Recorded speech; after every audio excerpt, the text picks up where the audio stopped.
할렐루야, 성탄의 기쁨이 여러분들과 함께 하기를 주님의 이름으로 축복합니다.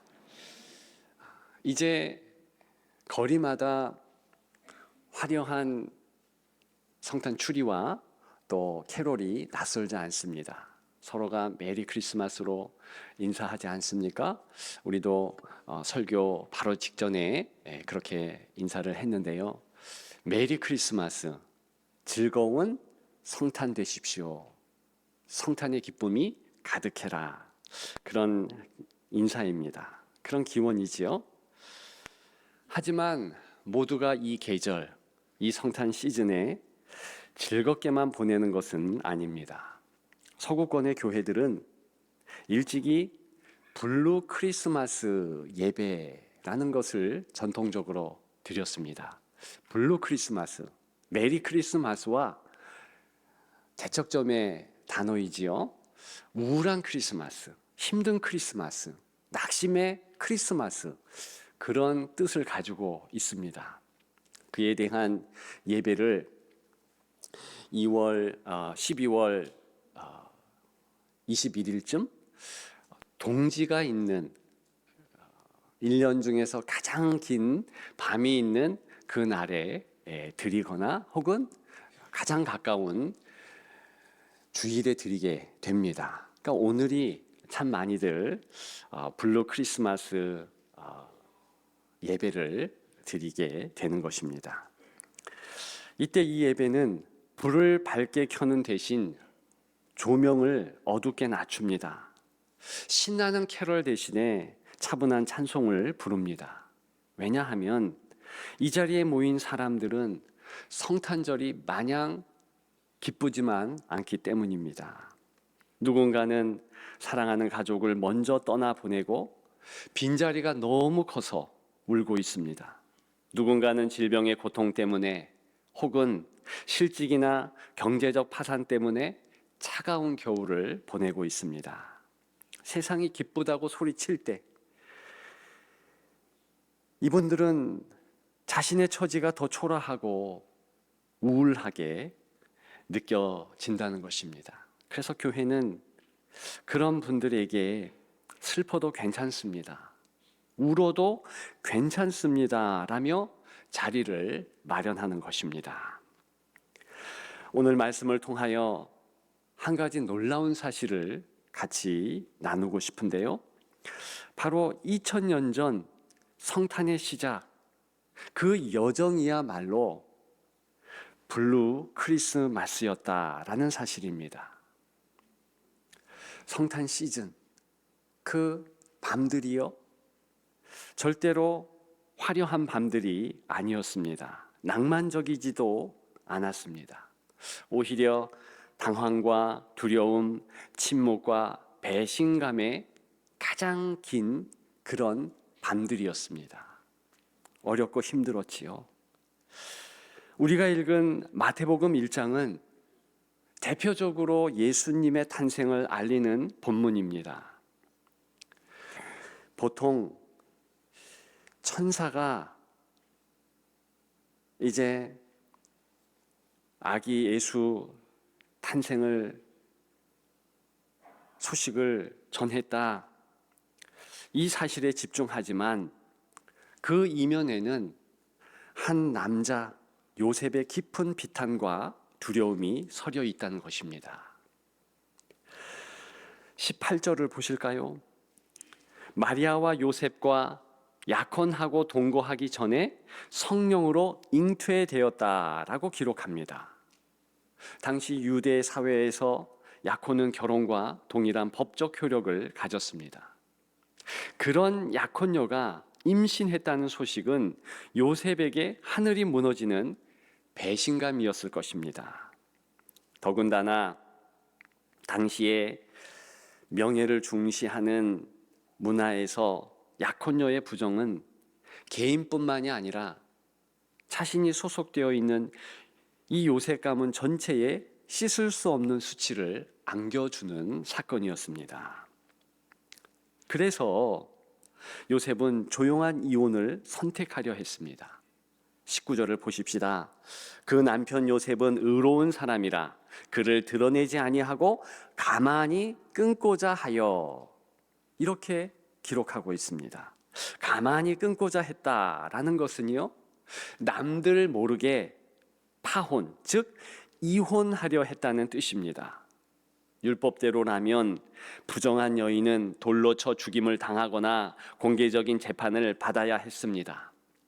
요셉이 공개적으로 고발하지는 않겠다라고 한 것은 배신감 속에서도 마리아를 죽음에서 구하려는 마지막 배려이자 사랑했던 여인을 떠내보내야 하겠다라는 슬픈 결단이 묻어나는 것입니다. 즉, 첫 번째 성탄은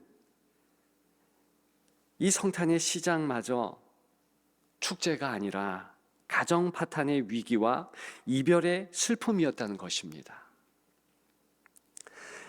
20절 보십시다. 이 20절에 천사가 나타나지 않습니까? 다윗의 자손 요셉아, 내 아내 마리아 데려오기를 무서워하지 말라라고 말합니다. 이는 요셉이 많은 날수의 두려움에 떨고 있었다라는 것을 반증합니다. 요셉은 무엇이 두려웠을까요? 무엇이 두려웠을까요? 무엇이 그토록 잠을 못 이루게 했겠습니까? 세상의 비난, 율법적 정죄, 그리고 내 아이가 아닌 아이를 키워야 한다는 미래에 대한 부담감, 공포감이 가득했을 것입니다. 이처럼 첫 성탄의 시작은 낭만이 아닌 생존과 공포, 그리고 수치를 감내해야 하는 무거운 밤들의 연속이었습니다. 첫 번째 성탄이 슬펐던 자명한 또 다른 이유가 있지요. 아기 예수님이 오신 목적이 죽음을 전제하고 있다는 것입니다. 본문 21절을 보십시다. 천사는 아기의 이름을 예수라 하라고 합니다. 예수. 자기 백성을 그들의 죄에서 구원할 자라는 뜻입니다. 구원자가 필요하다는 것은 뭘 얘기합니까? 인류가 스스로 해결할 수 없는 절망, 즉 죄와 죽음 앞에 놓여 있다는 뜻 아닙니까? 맞습니다. 그래서 성탄은 마냥 즐거울 수 없다는 것입니다. 영국의 화가 윌리엄 헌트라는 이분이 죽음의 그림자라는 유명한 그림을 그렸습니다. 그 그림을 보면 젊은 시절에 예수님이 목공소에서 고된 일을 마치고 양팔을 벌려 기지개를 켭니다. 한 20대 초반쯤으로 보여집니다. 그런데 저녁 햇살에 비친 예수님의 그림자가 뒤쪽 벽에 들이우는데 그 모양이 선명한 십자가 형태를 하고 있습니다. 그리고 바닥에 앉아있던 어머니 마리아가 그 불길한 십자가 그림자를 보고 깜짝 놀라면서 쳐다보는 장면입니다. 화가는 무엇을 말하고 싶었을까요? 예수님 생애에는 항상 십자가 그림자가 드리워져 있다는 것입니다. 이것은 단지 화가의 상상만이 아닙니다. 성경은 첫 번째 성탄의 순간부터 이 슬픔을 말하고 예고하고 있다는 것입니다.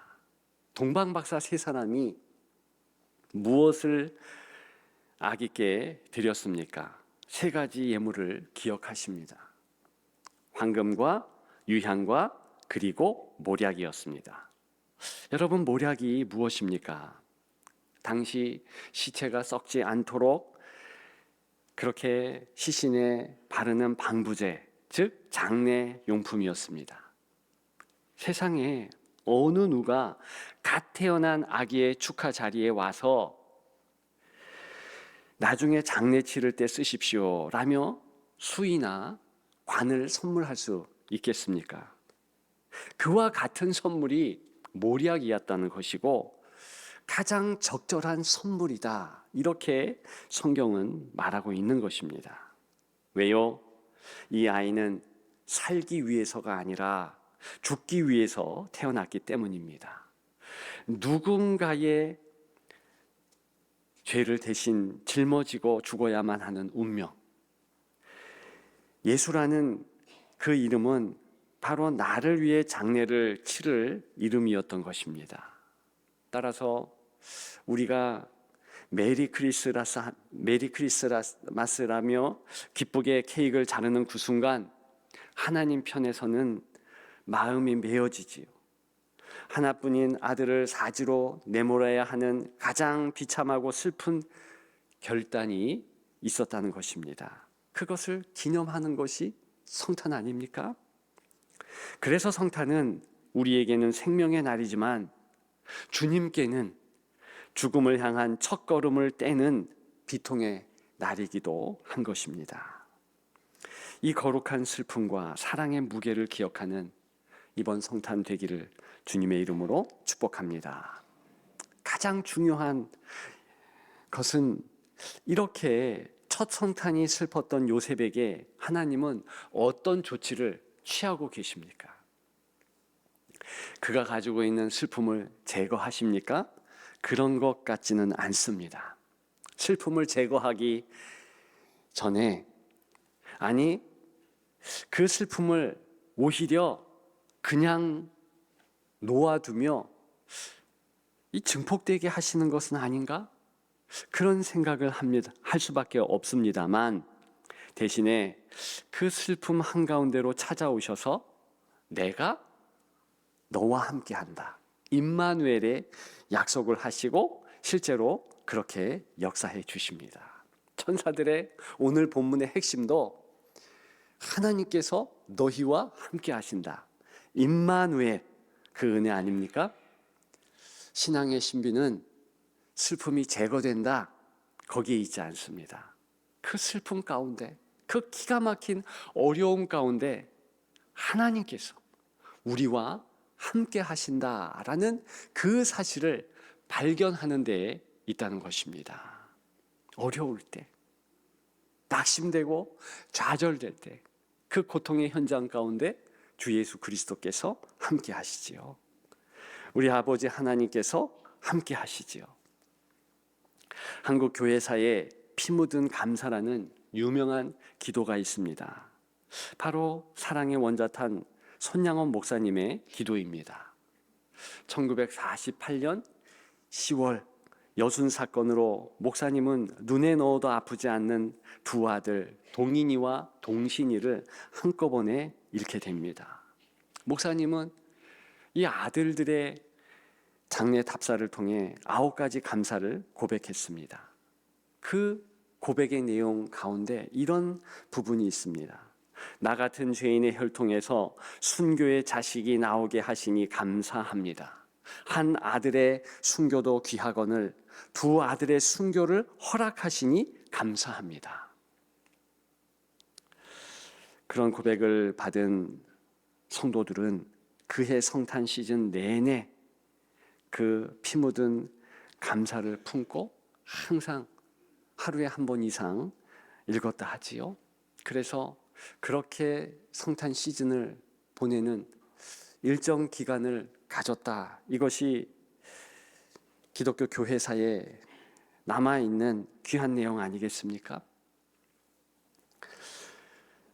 이 피 묻은 감사야말로 첫 번째 성탄을 맞이했던 요셉의 마음, 그리고 아들을 십자가에 내어주기 위해 이 땅에 보내신 하나님 아버지의 마음과 가장 닮아 있습니다. 이 손양원 목사님의 가슴은 찢어졌을 것입니다. 요셉의 마음도 무너져 내렸을 것입니다. 그러나 그 처절한 상실의 자리에 하나님이 함께 계셨기에 그 슬픔은 절망으로 끝나지 않고 거룩한 임마누엘의 역사가 되었습니다. 여러분의 성탄이 혹시 슬프십니까? 그렇다면 그 슬픔은 하나님이 가까이 임재하시는 거룩한 성소가 될 수 있음을 믿으시기 바랍니다. 그렇게 내 힘들고 어려운 자리에 임마누엘의 은혜가 있다 선포하기를 주의 이름으로 축복합니다. 이제 말씀을 맺으려고 합니다. 그렇다면 누군가 슬픔과 외로움이 가득한 블루 크리스마스를 지내고 있을 터인데, 우리 성도들 가운데 그런 어려움에 우울한 성탄 시즌을 보내고 있을 것인데 어떻게 우리는 도와줄 수 있을까요? 70여 년 전 이 땅에 있었던 한 성탄절 이야기를 마지막 결론으로 나누면서 우리가 결단했으면 좋겠습니다. 1952년 12월 한국 전쟁이 한창이던 김포의 한 미군 부대에서 일어났던 일입니다. 찰리 넬슨이라는 미 공군 병사와 전우들은 크리스마스를 위해 아껴둔 보물이 있었습니다. 바로 혹독한 영하의 추위에 온몸을 녹여줄 수 있는 귀한 양주 2병이었습니다. 전쟁통에 이와 같은 기호품은 너무나 귀합니다. 그거 가지고 가면 어떤 귀한 것과 바꿀 수 있는 그런 때였습니다. 돈보다 귀한 그런 것이었지요. 보물 중에 보물이었습니다. 그런데 철조망 너머로 굶주린 전쟁 고아들을 이들은 보게 됩니다. 그래서 결국 자신들의 보물인 그것을 가지고 보급부대를 찾아가게 됩니다. 그리고 그 귀한 술을 건네고 전투 식량과 이 통조림 한아름을 받게 됩니다. 그날 밤 부대에는 전쟁 고아들을 위한 조촐하지만 아름다운 파티가 열렸습니다. 화려한 트리, 예쁜 케이크는 당연히 없었습니다만 그저 투박한 그 캔에서 꺼낸 햄과 소세지 뿐이었습니다만 찰리 넬슨은 훗날 회고록에서 그날이 생애 최고의 성탄절이었다라고 고백합니다. 사랑하는 성도 여러분, 첫 번째 성탄이 슬펐던 이유는 우리를 위해 예수님이 자신의 영광을 버리시고 이 땅에 가장 낮고 천한 곳, 추운 곳에 오셨기 때문입니다. 한 병사가 자기의 귀한 것을 포기하고 아이들의 배고픔을 채워주었듯이 요셉이 자기의 명예를 포기하고 아기 예수를 지켜냈듯 이번 성탄은 나의 기쁨을 조금 덜어내며 누군가의 슬픔을 달래주는 그런 날이 되기를 소망합니다. 그리고 화려하지 않아도 좋습니다. 이렇게 외치기를 또한 소망합니다. 정말 조금 우울해도 괜찮습니다. 여러분의 그 슬픔과 빈자리에 우리 주 예수 그리스도께서 가장 그 따스한 임마누엘의 사랑으로 가득 채워주실 것이기 때문입니다. 우리가 그것을 확신하고 믿음으로 주님이 오셨다, 주님이 나를 붙잡아 주신다, 그렇게 임마누엘의 하나님께 영광을 돌리는 은혜의 시간 되기를 주님의 이름으로 축복합니다.